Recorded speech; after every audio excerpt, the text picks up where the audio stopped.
Bon dia. Welcome to the Resident Podcast for Friday, the 31st of July, 2026. Sorry we're a bit late onto the air here.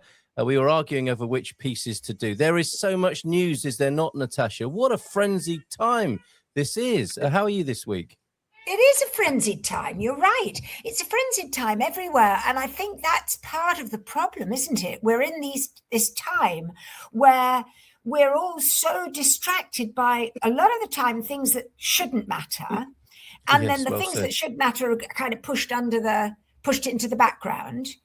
But then there's so much going on. And yeah, it's a bit scary, really. Well, thank you for being here. Let's see if we can relax for a moment and not let these news headlines that we're analysing this morning make us too anxious. Paul Rees, Senor Rees, thank you for joining us from central Portugal. Frenzied, or are you bringing some rustic charm and calm to us this morning?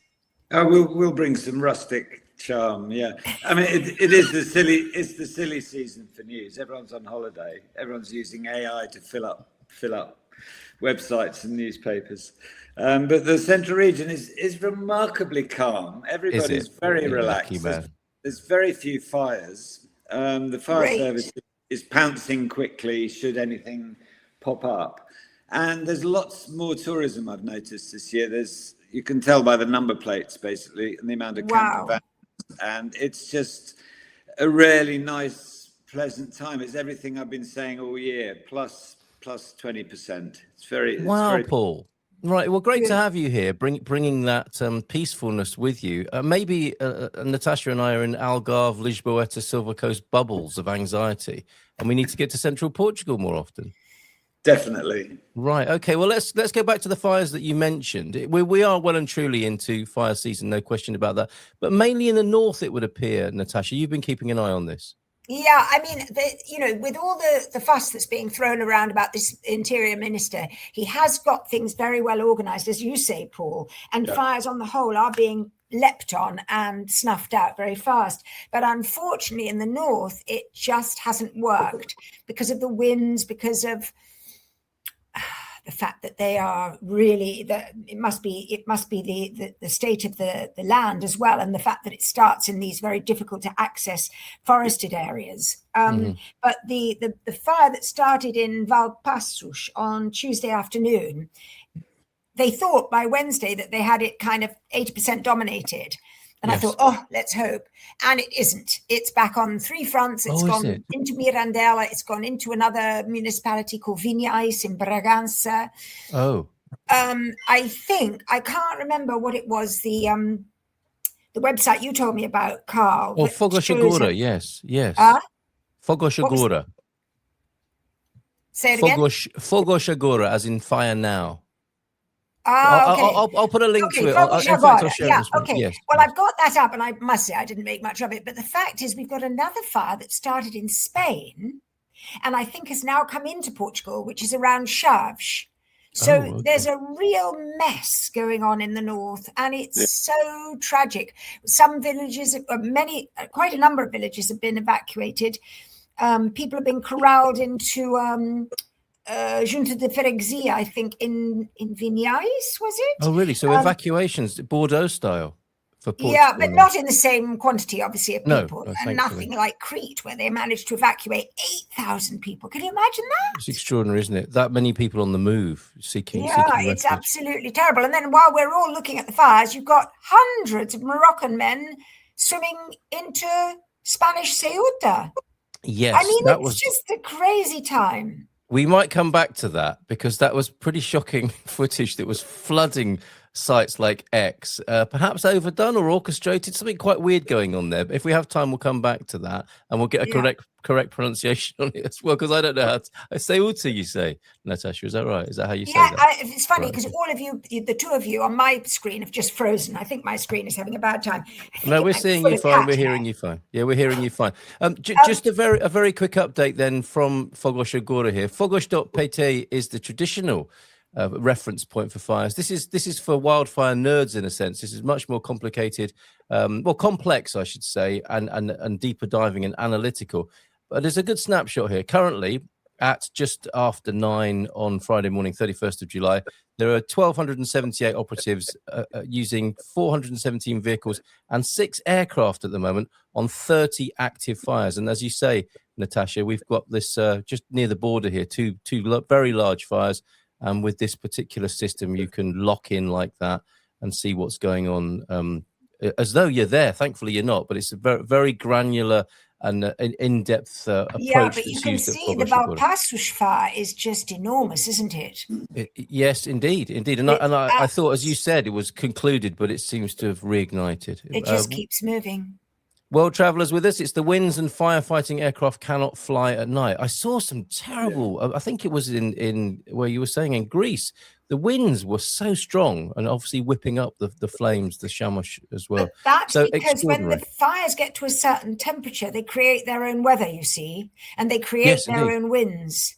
Yes, and then this is what we're told, isn't it? This other problem is that some of the firefighting planes, I mean, for instance, people here seem to think that Canadairs are the be-all and end-all, but they aren't, because there's a limit to which they can fly. They cannot fly. I can't remember. I wrote about this the other day. I think it's above 300 degrees centigrade, whereas other planes can fly higher than that, 500. Not planes, sorry. Black Hawk helicopters can do much hotter conditions. And the fact is that the Canadairs, we could have a whole fleet of them, but in some of the fires we couldn't use them. They simply couldn't go up. Okay, so well and truly into wildfire season here. Be careful, be prepared, stay alert to what's going on. Paul, how I mean, presumably it changed for you to move from the south to central, where previously, historically, we've seen some of the worst fires in central. How do you prepare? Well, the Rural Properties, which I run, owns various rural properties, strangely, and everything is strimmed because the fines are significant because they're company owned. So everything is completely strimmed. Neighbours then join in. Every village is cleared to the correct boundary radius. The police have been very active in monitoring and advising and nudging people in the right direction. So on a local basis, I mean, these laws always existed before the big fire in 2017 around here, but people now are far more active and wary. You know, the police are telling people to move the wood piles from outside the back door to somewhere else. Right. And it is good. I mean, there was a day-long fire near here last year, and I've never seen so many aircraft. It was absolutely pounced on. I think anything beginning with Pedrogao, the government pressed the send help now button. Absolutely. But it is swift. It is swift. And luckily we've got the barraging here, so the aeroplanes could fill up with water close by. Yes. But you know, in the north, you've got far harder access. You've probably got a long way to go and fill up during the day only. You've got poor access for the firemen on the ground. That is the real tough job. Yes. So it's, you know, if you look at the amount of fires now, yes, there's a lot. A lot of them are farmers screwing up and setting light to a field, and it's dealt with pretty quickly. If you look at what's happening in Spain and France, I mean, it's shocking, and they seem ill prepared. I'm sure if you get to these things within the first 20 minutes, you know, and pounce on it, it doesn't get so out of control. But no, there have been shocking images worldwide. Oh, it's terrible. And then there was somebody part of some European agency who said that by the beginning of August, the whole of Europe could be on fire, which I thought was, you know, great. But that's the sort of hyperbole we should perhaps resist, because Europe's a big place, right? And as shocking as these individual blazes are, those sort of statements are not helping people's nerves right now. They don't help anyone. I couldn't imagine why she made that statement. It was horrible. Yes, probably encouraged by some media outlets who like to trade in such slogans, I think. Yes, right. Now, you mentioned Senor Neves, who has been doing a good job, as far as we can tell, in resourcing, planning and strategizing the management of wildfires. His own personal political life, however, seems to be a bit of a wildfire at the moment. Sorry if that's a bit of a laboured analogy, but it really is, isn't it? I mean, this whole swimming pool thing, what's going on with this? I'm going to bring one of your articles up about him. There's a Shager connection here, isn't there, Natasha? Yeah, you can put the one of his press conference where he said he was going to tackle point by point all these incredible allegations that have been thrown at him literally in the last sort of 15 days. But the thing that really fascinates me is why is everybody going after this man? Yes. Why? Good question. What is behind all this? I cannot understand it. And you have to look sometimes at the newspapers or the media outlets that began all this. They're all part of a group. And you think, is there something there? What is it that people are so angry with him? And has it got anything to do with obviously it's got to have something to do with some of the investigations that he was involved in or overseeing in the past. There must be a huge amount of sour grapes, obviously. The thing is having a Portuguese friend, a very, very, good Portuguese friend in my life who gives me the sort of alternative view many times. He told me, look, the PJ has always acted independently. No one has ever told the PJ what to do. It does what it does. And therefore, for MPs and people to start saying, oh, this was wrong, he should have done that, he should have declared his wife's earnings, he should have done this. This is all noise. Yes. And you just wonder why it is happening. Obviously, he gave this press conference. I was perfectly comfortable with the press conference. I thought he sounded like a regular bloke. Yes. He has a Ford Focus for 15 years. He's had regular bloke for sure. Yeah. And he's been doing some of the repairs in his house where he didn't get any permissions, like so many other people who don't get permissions. True. Doing the repairs with his son at the weekends. He sounded like a regular guy, apart from the fact that he was in charge, obviously, of the National Crime Agency for 8 years. But if you listen to the so-called experts or the talking heads that are always immediately rushed onto the television the minute somebody's finished their speech, what do you think of it? And they all say it's disgraceful, it's disgusting. And so everyone is out to get this poor man. And including Shager, yes. Well, obviously Shager, but then Shager, I think in this case, Shager shot itself in the foot. That staged raid on its office in Parliament was so banal. Staged, so you say? Staged, you say, Natasha? I think it was staged. And then allegedly. Vital information. Isn't that handy? Because they probably never had it. Natasha, these decades in journalism have made you a little bit cynical, I might say, this morning. But yes, I don't Paul. know. You see, I don't know what they've made me, but I always feel very sad when somebody is being attacked from all sides, unless it's somebody like, obviously Vladimir Putin or Donald Trump, in which case I'd be cheering them on. But in this case, in this case, I cannot see why people are doing this to a man who is in government in one of the toughest jobs. Why can't we just let him do his job? If we want to talk about all these nitty-bitty problems. He is a polar figure, Natasha. And Paul, I think, is going to present the other or another view on this. Regular bloke, drives a Ford, does his own repairs. Forget his Ford. Do you want to see what's in the other garage? No, come on, Paul. He's an ex-head of the PJ, and now he's a politician. And talk about having trouble with the transition. That arrogance and pomposity of this man's responses. He's highly selective. He won't answer the questions properly. He's sniffy and dismissive. And no wonder the press walk out the room and say, well, what did you think? No. He's a policeman that is used to being accountable pretty much to nobody, strangely, and that's the world they work in. And he was highly successful, I would argue. And then he's asked the sort of questions that we ask politicians, like, did you have planning permission for your swimming pool? It's bloody simple to answer, and it has to be dragged out of him. But Paul, remember the swimming pool was converted. It was a tank. He showed the picture. Yeah, my point is, Natasha, he could have said that to begin with. It's like dragging sweets out of the pocket of a naughty schoolboy. How long Wow. does it take to answer a question? He's too arrogant and above everything to answer the normal questions that politicians ask. And this press sniff evasion every time. But I don't understand why you think politicians ever answer questions. I don't think they do. No, they're asked questions and they evade them. Hence, he's treated like every politician that doesn't answer the question. And in the tradition of, let him get on with this. Let him get on with his job. He's got a very tough job and all that. Just answer the bloody question. Well, why not? Let's just do all this in October when the fires have stopped. Corralling people into junta de freguesias and burning the life's work of small farmers. I just think let him do his job until we don't have wildfires scorching the north or the west. Yeah, part of his job as a politician is answering questions. He is accountable as a politician. Sure, he's got a job to do, as do all the ministers.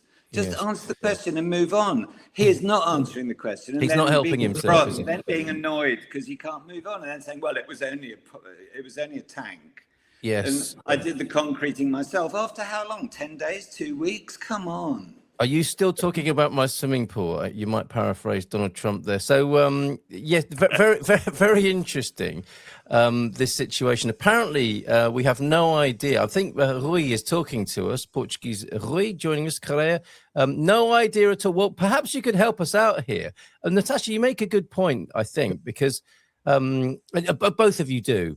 And this business of they're not getting on with the business they're employed to do because of all the corruption, wildfire, and the political games that are being played. Jobs might not be being done. It's easier, is it not, to be in a political Ferrari than it is to be actually getting on with the job? Is there not some of that going on here, Paul?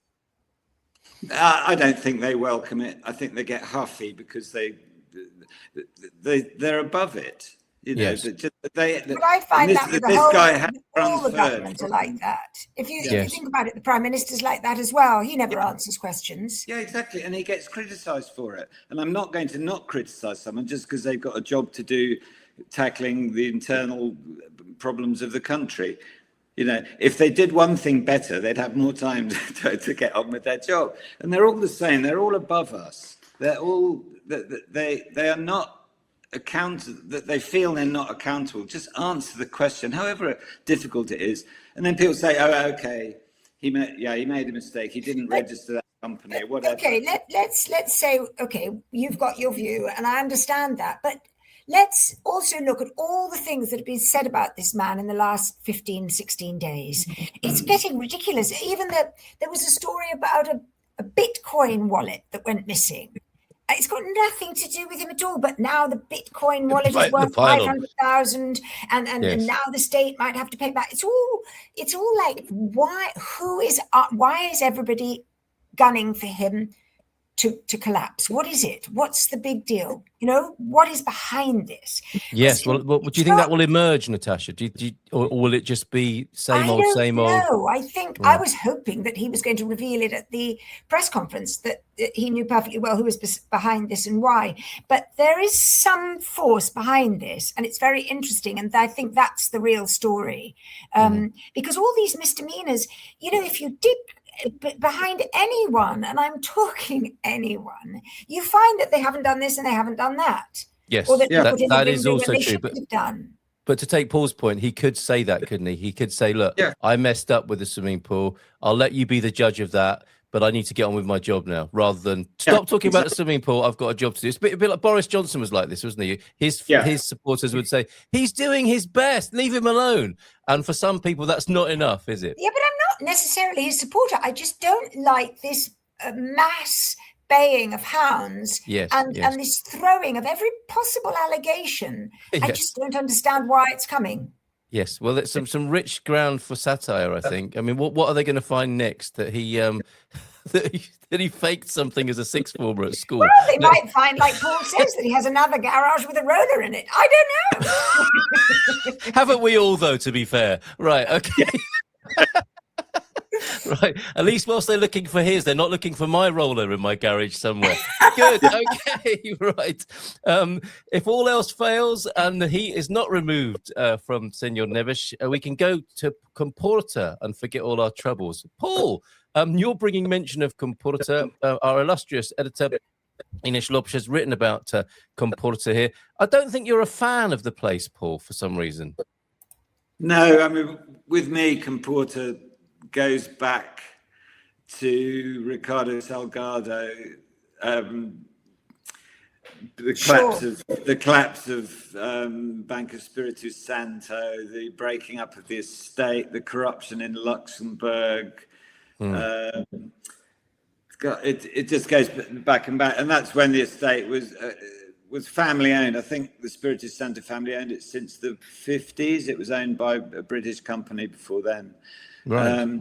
And it was very much their playground. They were left alone. They built some illegal houses on it, but nobody was bothered. They just potted around and had their sort of rather genteel summer holes there. When it all blew up with Tricky Dicky fouling up, the whole family just was aghast that they were going to lose the estate, and hence, yes, it was sold off to not the highest bidder, but it was sold off, let's put it that way, with Paula Amorim as the front woman, who owned, I think, 5% of the company, the development company. Then all of a sudden, the development plans were revealed, and it's shocking what's happened there. Well, how this area wasn't national park, like exactly along the That's west coast, interesting. where you are. It is. Yes. It was the most beautiful part of this fair country. It was wild, rugged, windswept. It was dunes. It was wildlife. There was the rice plantations, and it wasn't far from Lisbon. It was a great place for people just to disappear down to and walk and spend a day and do what they want. Now it's a luxury resort, basically. The planning permissions have gone crazy. There's area after area being the latest best thing. To me, it's the what's the phrase? A snake eating its own tail. Yes, it's destroying the very thing that made it special. And you look in terms of the local economy. You know, the restaurants now have had to start catering for a luxury clientele. It's hugely busy in the summer and not so busy in the winter. There's no the infrastructure problems are as ever, but it's these it's these awful buildings they're putting up that individually they're fine, but they're whole groups of them, and it's sort of sand in the toes millionaire lifestyle, and it's not the Hamptons. It keeps being the Portugal Hamptons. I mean, it's such nonsense. But I mean, the original people that went there, like who's the shoe guy? Is it Laboutine? I mean, he's legged it, and, literally. In his shoes. It's just it's having a wonderful idea and a genteel estate and a few millionaire properties, and now it's everywhere. And a bit of a gold rush going on. Yes, I have to say. They do make a very nice cattle feeding trough here, though, don't they? Look, and for a luxury resort, I mean, it's nice. I'd be very happy to live somewhere like that, but it doesn't look especially high end, does it? That experience there. It's not in terms of building. It's a con. I mean, they go on about the sort of eco and natural materials and this, that, and the other. It's actually clever because it's huge spaces that are cheap to build. Yeah. The land is horrendously expensive now. That's where they're making a lot of the money. There's one company that bought up a load of buildings and farmland there that is absolutely coining it. And it's just, come the next downturn, the next 2008, this is the sort of place that will more than halve in value. Because I don't think it's got the infrastructure and the heft to carry it off. Valdeloba, Quintilago, during the recession, fine. There's a few quiet private sales. They weren't big for sale signs, half price. People hold assets there for the longer term. Yes. The Comporta, I just see as it doesn't, I wouldn't say a mirage because there's stuff actually built there, but I get asked about it a lot. What do you think Comporta and Leeds? And we're off to there. And I just think we'll have a lovely holiday and you'll be paying X thousand a night. for something that I know exactly what the build cost was. Maybe I know too much. The man who knew too much is with us for the Resident Podcast today. Apparently, you do know some stuff, according to Rui. I'm going to put you on the spot with that in just a moment. Going back to Luís Neves, this minister and others from his generation are leftover of bygone times, the cowboy days of the late 70s and 80s, when everything in Portugal was still a bit shaken and they could get away with anything. Yeah, you know, because I was a crime reporter when I was working rookie in England, and so I worked with the CID, which is like the PJ, and they were exactly the same. But the fact is, they have to be on the outside, or they have to be in charge of themselves, because otherwise they're not going to catch anybody. They don't. Interesting. You can't have a PJ that or a CID that toes all the lines, because they live on the outside. And that's why you would have terrible TV shows based on their behaviour. Yeah, you would. It'd be so boring. But so I'm not so sure about all this cowboy stuff. They have to be cowboys to catch the villains. Very, very interesting. Or to coin another British TV phrase, I mean, take your point, Natasha, but when it comes to scrutiny, they don't like it up 'em, do they? I guess that's the point here. Right. Okay. Paul, knowing his stuff then, your points about Comporta, points taken. And if there is if and when there's a downturn, it will look a bit sad, because there's no natural community there. It's just a lot of buildings, isn't it? And if they're empty, it won't be a good look. To finish with, finally here, and I'm sure you can comment on this as well, Natasha. You speak of the millionaire, the sand between the toes and the millionaire lifestyle, and you're contrasting that with the dunes and the wildness that it used to be popular for, if not popular, known for by those in the know. Where do you find that now, Paul? That's what we want to know. Where can you still find that in Portugal, if you're prepared to share those places with us? Well, I think where Natasha is, I think exactly. I was going to say where I am. The Costa Vicentina has been protected for decades, and to try and build something there you need to be young and in good health. And even if you've had something there for ages, I've got a friend who's trying to legalize finally his property, and they've said, "Oh, but you have to take the roof off this storehouse he's got." And he's huffed and puffed. He's taken the roof off. And so I said, well, what are you going to do now? He said, well, I wait for them to come by and say, yeah, everything's fine. And he said, then I'll put the roof back. Yeah. Portuguese way, I think. Exactly. But then if he was Minister of the Interior, you'd have an entire week of scandal over this. The thing is that, yes, Costa Vicentina is fantastic. Very good. Yeah. Okay. Every morning, I'm so happy walking on the beach. There's nothing towards the beach because you can't build there. There's nothing on the beach because you can't build there. It's just stunning. The fisherman's we trail. are so lucky here, but we're not wealthy or anything, but we're lucky. And I think luck is better than wealth somehow. Yeah, the two big zones at the moment are Comporta and Melite around there, but also the East Algarve. I noticed there's big estates on the drawing board that suddenly are being bought and planning's gone in, with Guardiana views and that whole area. Oh, yeah. And Paul, there's a big thing happening in Castelo de Bord. Yeah, big. And they're all upset about it. There are. So that kind of shows that if you had a choice between East Algarve and the West and going up the West Coast, of course you'd want the West Coast. But the developers are now looking at, I'd say, second-rate sites, things that have been sat on the drawing board since the 80s. Yeah. Are reviving them and trying to build another bubble in the far east, which now it's attached to Spain, is more logical. Yeah, before it really was the Wild East. Mm-hmm. So there is space out that way, but the Comporta, it just seems that every posh developer is now launching come and look at our eco credential. There was one actually I had to comment on this guy. He said this is our new eco build, and I was looking at it, and it's concrete block and cement floors, and I said, can you tell me what is eco in the middle of a pine forest looking at the sea? And he said, well, it's eco because the trees we cut down, we've got to plant more somewhere else. And I'm thinking, you're just knocking up breeze block houses with concrete. Yeah. Pathetic. We have to go. We have to go. Thank you so much, Paul, for being with us. Thank you, Natasha. So nice to see you, Paul. A comment to you, Natasha. They have to be cowboys to catch villains, absolutely, as you said, but they also abuse funds, influences, and use of goods for their own benefit. I should add, allegedly, that is the problem, a lack of ethics. I Well, think isn't that the Louis problem and for I all are of going us? to just disagree. That's Yes, okay, and there's isn't it? nothing wrong with that. You can Look, disagree. you've set a fantastic example this morning of what? grown-ups who can disagree with each other publicly and still be friends. Young people, you can learn something from this exchange this morning. Thank you very much, Paul, and Natasha, and Rui, and Mike, and Bye-bye. Gemini for joining us. Have a great Bye. weekend. Bon fin de semaine.